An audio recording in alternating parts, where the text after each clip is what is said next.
पुणे शहराचा हा जो गणेशोत्सव आहे हा कायम उत्साहाचा उत्सव आपण म्हणतो, आनंद देणारा उत्सव आहे. यात काहींचं ढोलवादन, ताशवादन, नाचणं असं जरी असेल तरी या उत्सवाला एक शिस्त आहे आणि ही शिस्त लावायचं प्रामुख्याने काम करतात ते म्हणजे आपले पोलीस बांधव. आणि या गणेशोत्सवाच्या ज्यावेळेस आपण इतिहासात बघतो तर कायम पोलीस बांधवांमधलं एक नाव आवर्जून येतं, ते म्हणजे मकरंद रानडे सर. मकरंद रानडे सर म्हणजे तसे माहिती आयुक्त, महाराष्ट्र राज्याचे माहिती आयुक्त आणि तसेच पुणे शहराचे माजी उपायुक्त. तर हा जो मंडईचा उत्सव आहे हा देखील एक लवाजमा मोठा पण शिस्तीचा होता. याच बाबतीत आपण ऐकून घेणार आहोत मकरंद सरांकडनं. मकरंद सर नमस्कार. नमस्कार. आज खरं तर आमचं भाग्य आहे की DCP किंवा ACP या भूमिकेकडे ज्यावेळेस आम्ही उत्सव म्हणून बघतो तर एक आदरार्थ भीती म्हणा किंवा शिस्त जी लावली त्या आवर्जून नाव येतं मकरंद रानडे सर. मकरंद सर, तुम्ही पण हा मंडईचा उत्सव फार जवळून पाहिला असेल. तर मंडईच्या उत्सवात हा जो लवाजमा असतो किंवा हा उत्साह फार मोठा असतो, या मंडईच्या उत्सवाचे आणि DCP किंवा ACP मकरंद रानडे सर यांचे काय अनुभव होते? नमस्कार. मी पुणे शहरामध्ये सहाय्यक पोलीस आयुक्त म्हणून 4 वर्ष आणि पोलीस उपायुक्त म्हणून 6 वर्ष असा एकूण 10 वर्षाचा कालावधी मी पुणे पोलीस आयुक्तालयामध्ये मी काम केलेलं आहे. आणि या 10 वर्षी मी गणेशोत्सवाच्या काळात पुण्याच्या हा जो महत्वाचा भाग आहे फरासखाना, विश्रामबाग, खडक समर्थ हा या पोलीस स्टेशनच्या हद्दीतील गणपती उत्सवाची जबाबदारी मी पार पाडलेली आहे. आणि या 10 वर्षामध्ये मी बेलबाग चौकामध्ये राहून लक्ष्मी रोडवरील गणपती विसर्जन मिरवणुकीचं बंदोबस्त केलेला आहे. सगळ्यात पहिले जो माझा बंदोबस्त होता 1997 साली, त्या वर्षी भारताच्या स्वातंत्र्याला 50 वर्ष पूर्ण झाली होती आणि म्हणून 50वा स्वातंत्र्य दिन पुणे सगळ्या भारताबरोबर पुणे शहरात अत्यंत उत्साहात साजरा झाला. शनिवार वाड्यावर तेव्हाच्या महापौरांच्या हस्ते झेंडावंदन झालं आणि 50वा स्वातंत्र्य उत्सव म्हणून पुणे त्या काळातल्या गणपतीला गणेशोत्सवाला पण खूप अपूर्व उत्साह होता. तसंच त्या वर्षी चाफेकर बंधूंनी इंग्रज अधिकाऱ्यांचा जो रँडचा वध झाला होता त्याची पण हे होती पूर्तता काही वर्ष पूर्ण झाली होती. म्हणून पुणे शहराच्या बहुतेक मंडळांनी तो पेंद्या आला रे हा देखावा केला होता, गोंद्या आला रे हा देखावा केला होता. आणि तो देखावा गर्दी खेचणारा होता आणि लोकांचा त्याला खूप प्रतिसाद मिळाला होता. पुणे शहरामध्ये बंदोबस्त करताना, गणपतीचा बंदोबस्त करताना पोलीस खातं साधारण 3 महिने आधी तयारी करतं. जसं मंडळ हे आधीपासून तयारी करतं तसं पोलीस खातं पण 3 महिन्यापासून तयारी करतं. मग 3 महिने म्हणजे साधारण जून महिन्यापासून पोलीस अधिकारी पोलीस स्टेशन लेवलला आपली कारवाई सुरू करतात. ते म्हणजे सगळ्या मंडळाच्या मिटिंगा घेणं, नवीन कोणचे मंडळ आलेले आहेत त्याच्याबद्दल माहिती घेणं, चालू वर्षी देशभरामध्ये कोणते ज्वलंत प्रश्न किंवा महत्त्वाच्या घटना घडलेल्या आहेत आणि त्याच्याबद्दलचे देखावे कार्यकर्ते सादर करत असतात. बरोबर. तर त्याची माहिती घेणं आणि या सर्व मंडळांना व्यवस्थित शिस्तीमध्ये कायद्याच्या चौकटीमध्ये राहून जास्तीत जास्त उत्साहात आणि चांगल्या प्रकारे गणपती उत्सव कसा पार पाडता येईल आणि कुठलाही अनुचित घटना न घडता, कुठलाही अतिरेकी घटना न घडता गणेशोत्सव कसा पार पाडता येईल हे बघणं हे पोलीस खात्याचं काम आहे. आणि त्याचबरोबर गर्दीचं नियंत्रण करायचं असतं. बाकीच्या शहरामधला गणपती उत्सव हा फक्त त्या शहरापुरता मर्यादित असतो, त्या शहरातलीच गर्दी त्या ठिकाणी येत असती. पण पुणे शहरातला गणपती उत्सव असा आहे की पूर्ण महाराष्ट्रातली आणि देशाच्या विविध राज्यातील नागरिक पुण्याचा गणेशोत्सव बघायला येत असतात. त्यामुळे पोलिसांवर प्रचंड ताण असतो. आणि त्या काळामध्ये जेव्हा अशा काही अतिरेकी घटना घडत होत्या, कुठे बॉम्बस्फोट वगैरे घडत होते, तर गणेशोत्सव किंवा पालखी उत्सव हे गर्दीचे उत्सव आहेत, सेन्सिटिव्ह उत्सव. आणि या काळामध्ये रहदारीचं नियंत्रण, लोकांचं मिरवणुकीचं नियंत्रण आणि कुठलीही अनुचित घटना घडू न देणे. भले मिरवणुकीसाठी गेल्या वर्षीपेक्षा एखाद दुसरा तास जास्त लागला तरी हरकत नाही, परंतु आपली मिरवणूक, आपला उत्सव, आपला गणेशोत्सव निर्विघ्नपणे कसा पार पडेल याच्यासाठी पोलीस तयारीत हे असतात. कधी कधी असं कार्यकर्त्यांना वाटतं की बाबा पोलीस आपल्यावर फार नियंत्रण घालतायत, काहीतरी जाचं काठी घालतायत, हे घालतात. तर पोलीस हे जे करत असतात ते आपल्या उत्सवाची शिस्त आणि कुठली अनुचित घटना न घडणे हे दोन उद्देश ठेवूनच पोलीस हे करत असतात. जसं की तुम्ही उल्लेख केला की अनेक वर्ष तुम्ही बेलबाग चौक, अलका चौक इथे बंदोबस्तात आहोत. ज्यावेळेस अखिल मंडई मंडळाचा रथ म्हणा किंवा अखिल मंडई मंडळाची मिरवणूक बेलबाग चौकात यायचे, हे कायम तुम्ही एक चांगलं उदाहरण देऊन सांगता, तर त्याचं तुम्ही वर्णन कसं कराल? या साईडने आपल्या टिळक पुतळ्याकडनं मंडईची मिरवणूक तिकडे बेलबाग चौकाकडे यायची आणि त्या समोरून दगडूशेठ हलवाई गणपतीची मिरवणूक यायची आणि दोन्ही गणपती असे समोरासमोर असायचे.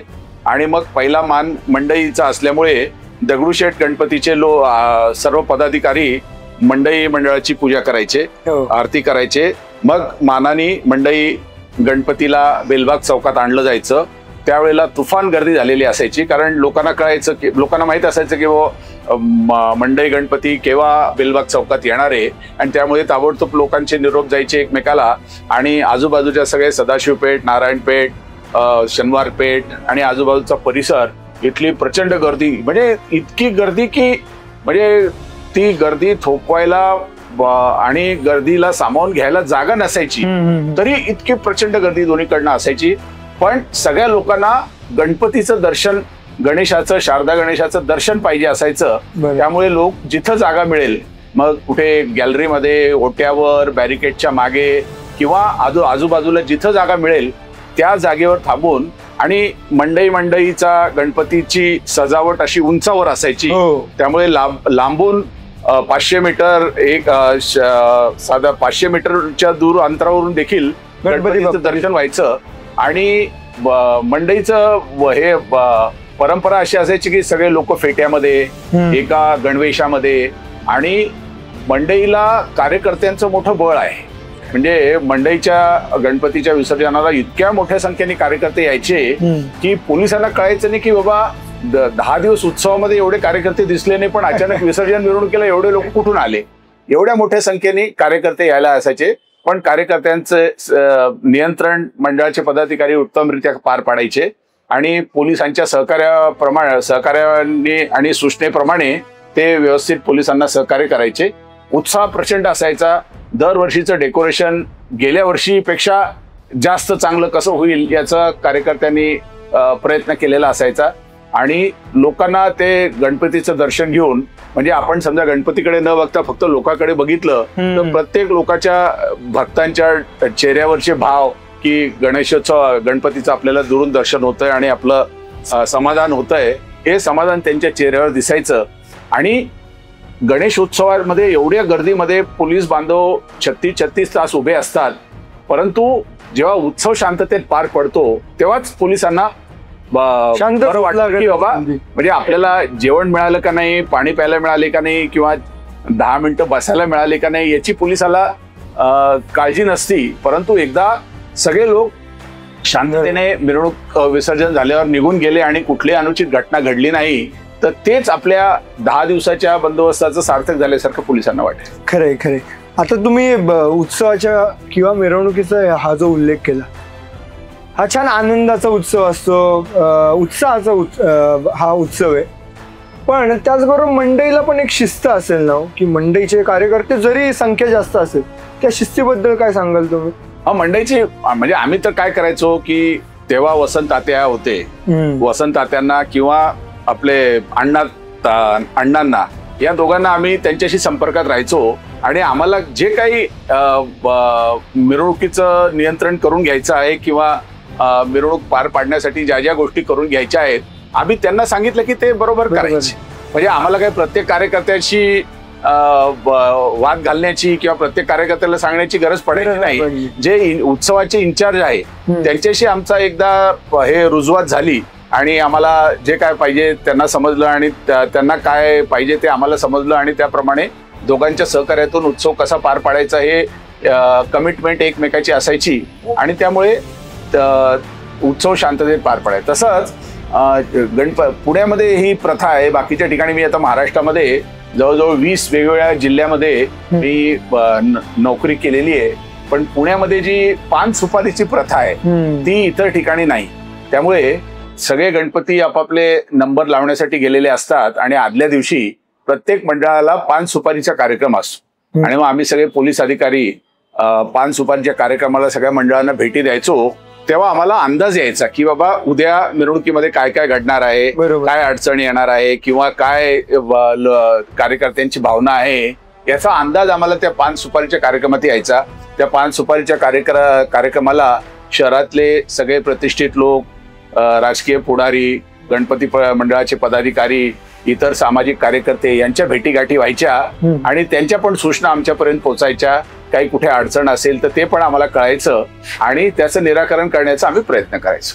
क्या बात आहे सर. आज तुमच्या दृष्टिकोनाने तुम्ही आम्हाला गणेशोत्सव समजवला, पण एक शेवटाकडे येताना एक प्रश्न आहे की आज तर आपण रिटायर झाले आहात, पण ज्यावेळेस मंडईची मिरवणूक यायची किंवा शारदा गजाननाला तुम्ही ज्यावेळेस पाहायचे ते पोलीस वर्दीत होते म्हणून ठीक आहे तुम्हाला त्या रिस्ट्रिक्शन्स असतील, पण एक सर्वसामान्य त्या गणपतीचा भक्त म्हणून काय भावना असायची त्या बाप्पाकडे बघून? भावना हीच असायची की गणपतीचं आपल्याला शांततेने दर्शन झालं तर आपलं पूर्ण वर्ष यशस्वीरित्या पार पडेल अशी आमची भावना असायची. अच्छा. आणि तुमच्यासाठी सांगतो मी की मी महाराष्ट्राच्या वेगवेगळ्या भागात नोकरी केली. जसं मी मुंबई पोलीस आयुक्तालय, ठाणे पोलीस आयुक्तालय, नागपूर पोलीस आयुक्तालय, नाशिक पोलीस आयुक्तालय, सोलापूर जिल्हा, अमरावती अशा वेगवेगळ्या ठिकाणी मी काम केलेलं आहे. आणि जसा पुण्यात गणपती उत्सव असतो तसा आमच्या आधीतही गणपती उत्सव असायचा. त्यामुळे गणपतीच्या काळात रजाबंदी असती, आपल्याला आपलं कार्यक्षेत्र सोडता येत नाही, आपल्यावर जिम्मेदारी असती. परंतु मी नागपूरला असो किंवा मुंबईला असो किंवा अमरावतीला असो, मी गणेशोत्सवाच्या 10 दिवसामध्ये एक दिवस वरिष्ठांची परवानगी घेऊन गणेशाच्या दर्शनाला येऊन जायचो आणि पुण्यातल्या सर्व प्रमुख मंडळाला आणि मंडळाला भेट देऊन गणपती बाप्पाचं दर्शन घेऊन मग मी रात्रीच्या रात्री पुन्हा आपल्या हद्दीत जाऊन माझ्या हद्दीतला बंदोबस्त करायचा. यावरनं कळतं की आणि एक माझी आठवण पर्सनल सांगतो. मी 98 साली इथं असताना गणपतीच्या 2 दिवस आधी मला मुलगा झाला. क्या बात आहे. आणि माझी मिसेस दवाखान्यात ऍडमिट होती. मी फक्त बाळाला बघायला गेलो आणि नंतर 10 दिवस मी हद्दीमध्ये राहून बंदोबस्त केला. Duty first. हा, मी काही बाकीचे घरचे नातेवाईक ते बघायचे आणि मी दिवसातून एक चक्कर मारायचो दवाखान्यामध्ये आणि मग 24 तास मी गणपतीला वाहिलेला असायचो.